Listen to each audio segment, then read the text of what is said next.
Welcome back to Policymakers. My name is Tom Cross, and we're talking about diabetes and the research going on and the wonderful things going on at the University of Chicago here in Chicago, Illinois. And my guests today are Dr. Lou Philipson and Peggy Hasenauer. And they both, among other things, run the Kovler Diabetes Center at the University of Chicago. And you know what? We didn't even get into this. How did the Kovler Diabetes Center come about? And who funded it? Well, we had a dream for a long time to integrate all our diabetes efforts under one roof. And we were calling it for a while the Comprehensive Diabetes Center at the University of Chicago. But thanks to a very generous set of contributions by the Kovler family, Jonathan and Sally in particular, we were able to have a new name for our center and a new building. So part of the effort is a wonderful new building on the corner of 57th and Drexel, which has a floor dedicated to diabetes research. Part of that is directed by my colleague Chris Rhodes and the head of our Diabetes Research Center, Graham Bell. So they have made us a home for research there, in addition to where we see patients at the Duchossois Center for Medicine. Let's also, before we go, I'm going to get back to Lily's Law. Chicago is renowned as from a research and medical complex standpoint, as good as one of the better cities in the country. I mean, the University of Chicago is fantastic, and we would talk about, we've had other good facilities in the city, I think. Well, Chicago is really unique that we have 6 really outstanding medical schools and academic medical centers. And so we collaborate from time to time and send patients back and forth with our friends at many of them.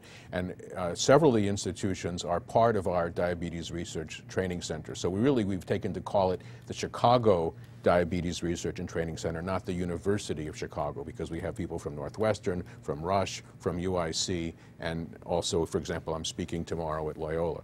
And we have other relationships with the Rosalind Franklin School. So not many cities in the world have that wealth of academic medicine and outstanding diabetes treatment and some research at all of those places. Yeah, I'm not sure people realize how lucky we are in the Chicagoland area. Let's go back to Lily's Law. We talked about what happened research-wise, and now we've passed, we did some legislation in the General Assembly dealing with this. Well, this is absolutely unique in the country to have a law targeted at diabetes. Some cities and municipalities are reporting type 2 diabetes, but the importance of this is to target a very rare and unusual form of diabetes that's so amazingly treatable. So even if we only pick up a case or two over the next few years, it will be very important from a research point of view to tell us what the incidence actually is and to raise awareness of this condition that is something that needs to be reported, needs to be put into a registry, and the treatment, being phenomenal, needs to be followed over time. So I already heard from other patients all over the country, even, for example, in Tennessee, in Alaska, where we have patients, in Ohio, in Indiana, that other places are starting to also think about this as something that they want to do. But we're the first, and a lot of what happens to this sort of reporting registry for rare diseases, especially diabetes, will depend on what we see are the results in Illinois. Let's hope we have some, I think we will have some success. Well, even one case, I think, would be astonishingly useful. I would think Lily would tell you that. Absolutely. Peggy, what are some of the great things going on at Kovler? Sure.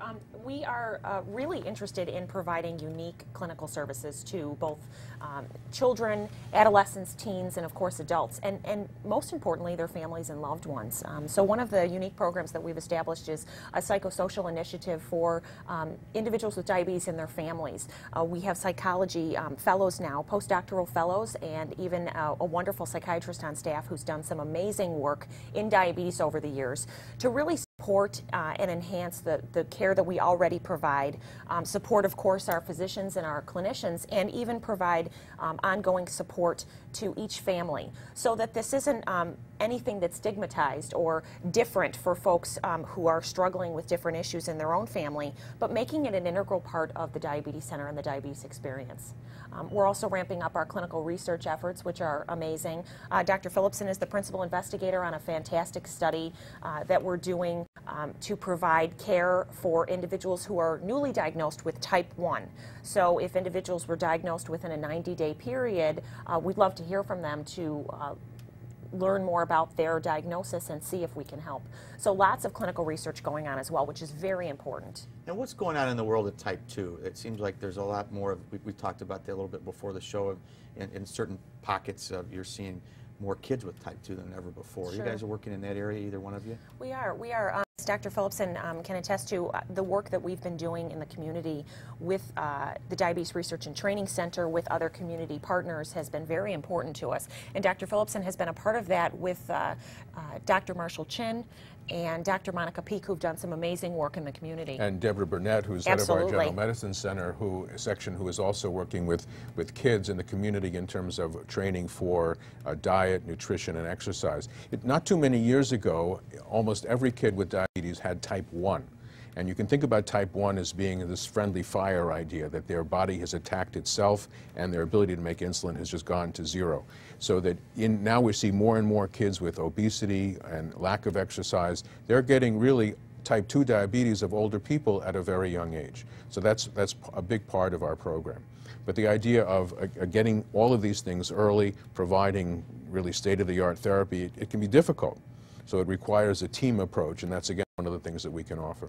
What's going on kind of long-term, hopefully long-term, or maybe not, hopefully short-term, in the world of research? We talked a little bit before the show about adult stem cell work. Right. What do you see there? Well, we're involved in writing a grant right now in a very exciting area. And several groups around the world have figured out that you can take a skin biopsy from an adult and convince those cells in a dish to grow into basically adult-derived stem cells. We call them, a fancy name, induced pluripotential stem cells.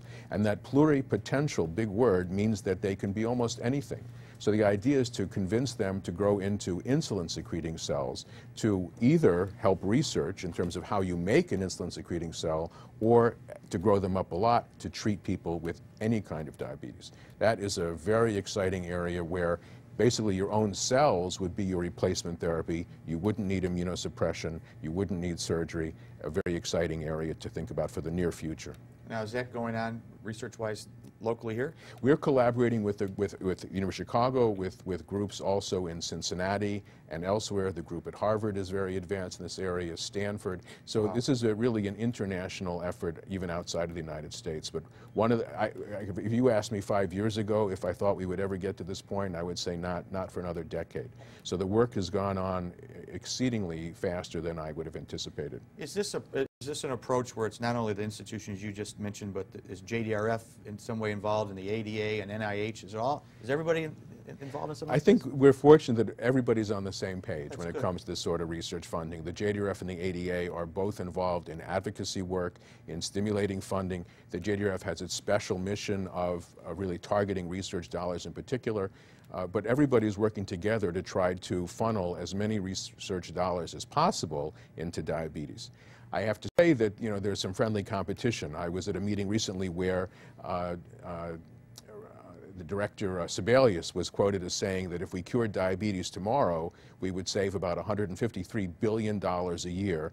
If we cured cancer tomorrow, it would be $93 billion a year. So there's an increase in the risk and the economic cost of diabetes and obesity that's only growing at this time.